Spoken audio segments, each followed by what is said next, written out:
రాష్ట్రమంతటా ఆలయాల్లో హనుమాన్ జయంతి ఉత్సవాలు ఘనంగా జరిగాయి. ప్రముఖ కొండగట్టు ఆలయం భక్తులతో కిక్కిరిసిపోయింది. భక్తులు మాల విరమణ చేసి అంజన్నకు మొక్కులు చెల్లించుకుంటున్నారు.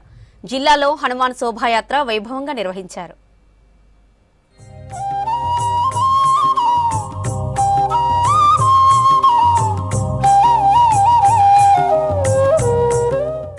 కొండగట్టు అంజన్న ఆలయం హనుమాన్ మాలధారుల శరణ ఘోషతో మారుమోగుతోంది. ఆలయ ప్రాంగణం కాషాయమయంగా మారింది.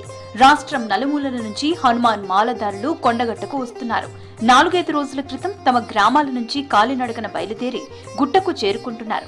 దీక్షను విరమించి మాల వితరణ చేసి కోనేరులో స్నానం ఆచరించి అంజన్నను దర్శించుకుంటున్నారు. జై శ్రీరామ్ నినాదాలతో గుట్టపైకి చేరుకుంటున్నారు. ఇవాల్టి నుంచి 3 రోజుల పాటు కొండగట్టులో హనుమాన్ చిన్న జయంతి వేడుకలు జరుగుతాయి. దీక్ష ఎందుకు తీసుకోవడం జరుగుతుందంటే కొంచెం ఆరోగ్యానికి కానీ మన కొండగట్టు ఆంజనేయ స్వామి మరియు కోరిన కోరికలు తీర్చడం జరగడం వల్ల, ఎందుకంటే చాలామంది భక్తులు కూడా కొండగట్టు ఆంజనేయ స్వామిని నమ్ముకుంటే వాళ్ళ కష్టాలు తొలగిపోతాయని ఆ నమ్మకం కొద్దీ ఒక దీక్ష తీసుకోవడం జరుగుతుంది సార్. బీడీ, సిగరెట్, మందు లాంటివి కూడా ఎంత బాగా తాగే అలవాటు ఉన్నారు కూడా ఈ దీక్ష తీసుకుంటే ఒకటి ఖచ్చితంగా మానుకోవడం కూడా జరుగుతూ ఉంది. ఆంజనేయ స్వామిని నమ్ముకొని వస్తే మాకు బాగానే జరుగుతుంది. ప్రతి సంవత్సరం ఏ ఇబ్బంది లేకుండా 4 రోజులలో చేరుకుంటున్నాము కొండగట్టుకు. మామూలుగా పండ్లు పలహారాలు మధ్యాహ్నం భిక్ష అలాగా తీసుకోవడం జరుగుతుంది సార్. మాకు చాలా మంచిగా అనిపిస్తుంది. ప్రతి సంవత్సరం వేసుకుంటాము. ప్రతి సంవత్సరం పాదయాత్ర వస్తాము. మేము మా వెన్నంపల్లి గ్రామంలో 42 మంది ఈసారి మాల వేసుకోవడం జరిగింది స్వామి. ఇప్పుడు మాల మీద ఎలాంటి పద్ధతులు పాటించామో అప్పుడు మిగతా లైఫ్ స్టైల్లో పాటిస్తే మాత్రం హాస్పిటల్ మెట్లు ఎక్కడం అనేది చాలా కష్టం సార్. హనుమాన్ శోభయాత్ర హిందువుల ఐక్యతకు నిదర్శనమన్నారు నిజామాబాద్ ఎంపీ అరవింద్. త్వరలో దేశంలో రామరాజ్యం ఏర్పాటు చేస్తామన్నారు. తెలంగాణను కాషాయమయం చేస్తామన్నారు. నిజామాబాద్ లోని నీలకంఠేశ్వర ఆలయం దగ్గర వీర హనుమాన్ విజయ శోభయాత్రలో పాల్గొన్నారు ఎంపీ. ఈ ర్యాలీలో విహెచ్పి, హిందూ వాహిని, బీజేపీ, శివసేన కార్యకర్తలు పెద్ద సంఖ్యలో పాల్గొన్నారు. ఎండను లెక్క చేయకుండా మహిళలు కూడా ర్యాలీలో పాల్గొని నృత్యాలు చేశారు. ఆర్మేనియా దేశస్థులు కూడా హనుమాన్ డీజే పాటలకు డాన్సులు చేశారు. హిందువుల ఐక్యత ఇవన్నీ కూడా బలపడతా ఉన్నాయి భారతదేశంలో. మీ అందరి ఆశీర్వాదం. ఇదే రకంగా రామరాజ్య స్థాపన తెలంగాణలో కూడా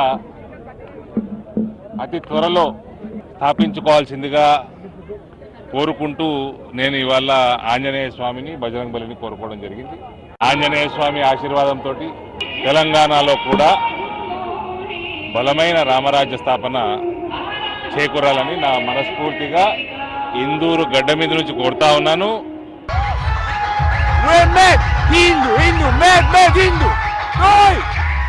Hello, this is the first time I'm in India. I'm very impressed. I'm very happy to be here. You are all beautiful, cool men. Thank you for this holiday. Thank you for this experience. This is perfect. It's cool. Jagtial జిల్లా ప్రముఖ పుణ్యక్షేత్రం ధర్మపురి లక్ష్మీ నరసింహ ఆలయం భక్తులతో కిటకిటలాడుతోంది.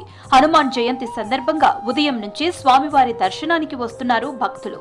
పవిత్ర గోదావరి నదిలో పుణ్య స్నానాలు ఆచరించి లక్ష్మీ నరసింహస్వామిని దర్శించుకుంటున్నారు. అనుబంధ ఆలయం శ్రీ ప్రసన్న ఆంజనేయ స్వామివారికి అభిషేకాలు చేస్తున్నారు. అంజన్నకు మొక్కులు చెల్లించుకుంటున్నారు.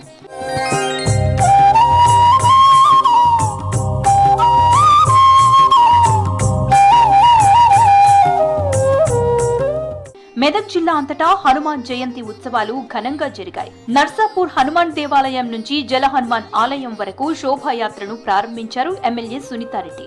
పార్టీలకు అతీతంగా స్థానిక నేతలు, ఉత్సవ కమిటీ సభ్యులు, భక్తులు పెద్ద సంఖ్యలో యాత్రలో పాల్గొన్నారు. హనుమాన్ వేషధారణలో కళాకారుల నృత్య ప్రదర్శనలు ఆకట్టుకున్నాయి. జై శ్రీరామ్, రామ లక్ష్మణ జానకి. ఆదిలాబాద్ జిల్లా ఉట్నూరులో హనుమాన్ జయంతి వేడుకలు ఘనంగా నిర్వహించారు. హనుమాన్ ఆలయంలో ప్రత్యేక పూజలు చేశారు భక్తులు. ఎమ్మెల్యే వెడ్మ బొజ్జా, ఏఎస్పీ కాజల్ సింగ్ అంజన్న శోభాయాత్రను ప్రారంభించారు. 150 డప్పు వాయిద్యాలతో హనుమాన్ శోభాయాత్ర ఘనంగా జరిగింది. ఈ శోభాయాత్రలో భారీ సంఖ్యలో భక్తులు పాల్గొన్నారు.